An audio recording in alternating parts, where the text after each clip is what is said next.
Welcome to Manage Your League Training. Today we're going to go over setting some of your league options. There's two ways to get to the league options. You can go to Setup Organization League, or you can click on the little gear here on the new dashboard. So when we click on that, it'll bring us over to some of our league settings. So you can see some of your basic settings here. In most cases, these will already have been entered and you don't really need to change them. But if you do, you have your league name, your sport name, league description, league abbreviation. As you can see here, the league name, Manager League, the league description, Manager League demo site. Description will be a little bit longer. You want to keep your league name to something that obviously identifies you, but is not, a really long description of the whole league. Sport name can be anything you want to enter in here. If you're a baseball league, if you're a multi-sport, if you're a large, or a multi-sport organization, you can put that in there. Whatever you like, just something descriptive. And then league name abbreviation. You want to make sure you keep that to something real short, so that can be used in any sort of drop-downs if you're a multi-league or in a couple other places across the site. We have a couple different options in here. You can see some of these are automatically set, your company ID and league IDs and things like that. Now you're going to also have league type. So these are all things that you can enter. So if I wanted to have different league types, I could say I'm a league type of, this is a football level, or if you're a multi-league organization, you could have the head, you could have the region, you could have the sport level, you could have the divisional level. This is just kind of something descriptive to the level that you're on. Also, you have league format, which this is going to affect how this league or where this league displays in the league breakdown. So you kind of want to group everything together. If this is a home league, a recreational league, a tournament, or travel, you can group them together so that when it does its totals and it goes through all the different options, you can see that in the league breakdown. Again, this is more for a multi-organizational league. This multi-league site login, if you are a league that has one site but you have multiple leagues, you want to make sure this box is checked. This allows when a parent logs in to see information from this league on your main site. So when this is checked on your main league, you'll allow parents to log in and see the other leagues. You also want to make sure the leagues that you want the parents to be able to see are checked also. In most cases, if you have this set up, this will already be checked for you and you don't need to worry about checking this box. Then box below it, or the option below it, may be important for you.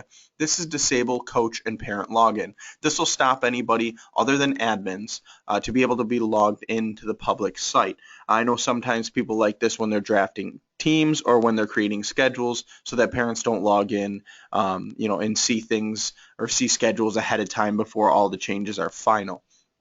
The other thing is you can disable coach functions. This will remove the coach menu and any functions that the coaches can see. This again might be something you want to turn on while teams are drafting. You also have the disable standings box. So if you hold control and click, you can select multiple divisions in here, and you can say I don't want these divisions statistics to show. A lot of leagues do this for younger leagues like T-ball leagues and things like that, where they don't want it to be as competitive. They just want the players to play. So you may not want the standings to show for that league. You also have some options here for standings. You can do point-based standings and then set the points that you like. If you set this to no, your standings will be calculated on win percentage. So let's see what we have here. You have things like forfeits and losses. So if you decide to forfeit a game, that includes in the loss totals or loss points. You also include double forfeits and losses. You can calculate point differential. A couple other settings here. Again, most of these will already have been set for you. You've been using them for a long time. But if you need to make adjustments, they are in here. So if you look in here, you'll have your active season and your secondary active season. So this is where you would set your season. So for active season, you would always want this to be the season that is either currently running, if it's the only season running, or at least it's the season that is currently registering. So if you have, let's say, your fall season, your fall 2015 season is finishing up. but now you're going to register for your spring season. You would set your secondary active season to the season that is coming to a close, finishing up in its playoffs, and you would set your active season to the registration season. This will allow both seasons to run at the same time. It'll allow the schedules to show for one and the registration to show up on the site for the other. So make sure you change those two options. You also have the season editor here, which we went over in another video, to edit and change and adjust your seasons. Anytime you make any changes on this page, you always want to click Save Changes, and those will save the changes here. So now if we go over to the Contact tab, you can see we have things like street address, city, state, zip, email, web address, and phone. This is just basic contact information for your league. The street, city, zip, and state will show up at the bottom of your emails. We do this on purpose. This is to stop any spam blockers from thinking that you're sending out spam emails to all the people in your league. When a spam blocker sees an address, a phone number, an email address at the bottom of an email, it tends to allow those emails through and notice that those are not spam. But what you'll see here is email address. Email address is very important. You want to make sure for your league you set this to the main email address that you want this to go to. If you happen to turn on registration confirmation emails to the admin, they will go to this address. Also, this address will pre-fill in to the from field of the emailer. So this has got to be a main address that is associated to your league that someone obviously has access to in case any emails do come back to it. Then you have the phone number here and the web address. You can place those in for you if you like as well. Now you have admin here. This has a couple more of our options. So there's a couple options here which you can change in the registration wizard, or the registration setup wizard. You have school required, grade required. What you can do here is you can actually go to the school list editor and you can add schools in. So all you have to do is type in a school here. Whatever schools are in your area, you can type in here, and once you click add, it'll add it to this list.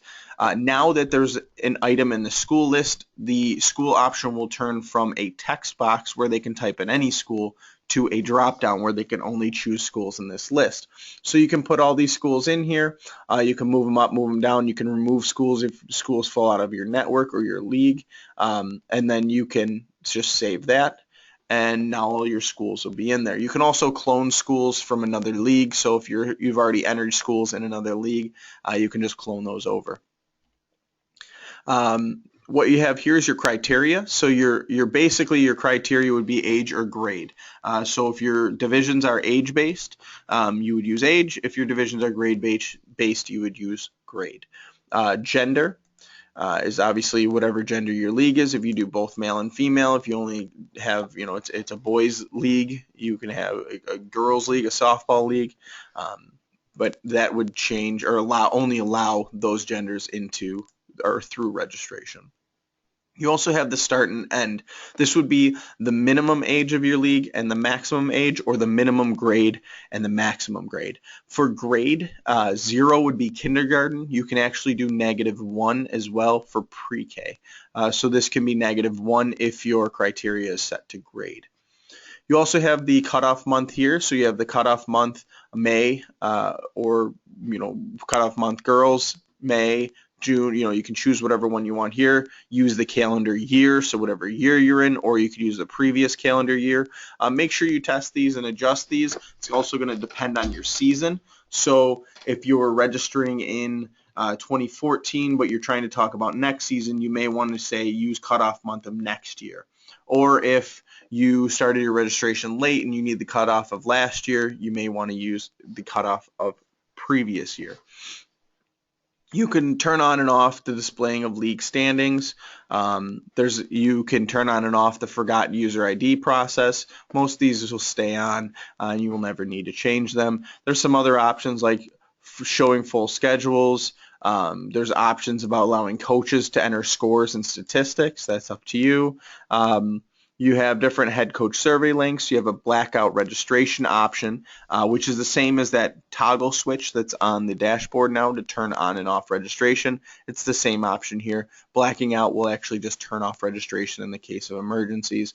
Couple more options here. Most importantly, you have allow players to view and pay unpaid fees on the My Home page. When you have this option on, what it'll do is if the parent owes any money from registration, it'll pop up an alert when they log in that says the balance due $110 for a manager league. Or if you have a payment plan, it'll say this amount is due on or this amount is past due. What they can do then is they can click on that alert and it'll allow them to enter their credit card information and pay that amount. So this way you may not have to chase down any overdue amounts or any unpaid amounts. Also have the same option for team fees. You have disable league here. I would never check this option. Once you check this option, this is going to basically remove the league. When you check it and save, you won't be able to find the league in the league drop down again. So this is only if you'll never need this league again.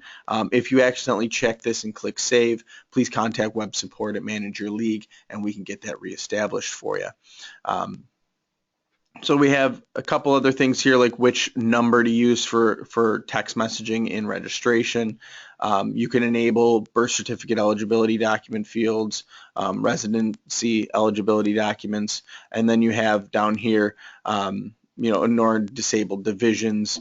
There's a couple different options that you can mess with here, but most of these options will be set for you in the beginning and you don't need to change them. Just those couple that I've gone over are kind of important for you. We have this CC Insurance tab. This is where if you want to save any of your policy numbers for your league, you can save them in here, as well as edit your credit card types. If you decide to choose Discover, make sure that you do have Discover enabled for your Authorize.net account. That is something that you would have to set up with Authorize.net. So do not enable Discover unless you have it set up. The other option here is some interface options. We have some navigation menu colors. Those will change some colors in and out in the admin site, and there's nothing really that affects the public site. Here's your league logo. So if you want to update your new logo, you can update it here. You will have to change any logos on the public site as well. This is just primarily for your Manage Your League admin site, and as well as any logo images that might be going out in any emails and things like that. So then you have the league banner. So this is your admin banner. You can change this as well if you want to add a new admin banner to give a nice fresh look. You also have the registration banner in here.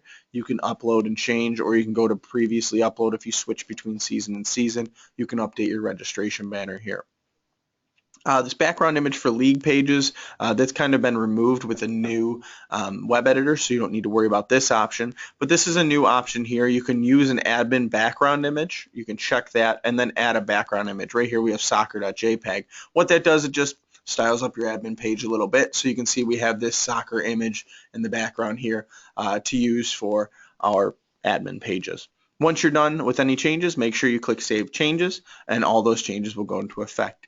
That's it for the league options. Please stay tuned for more videos, and thank you for using Manage Your League.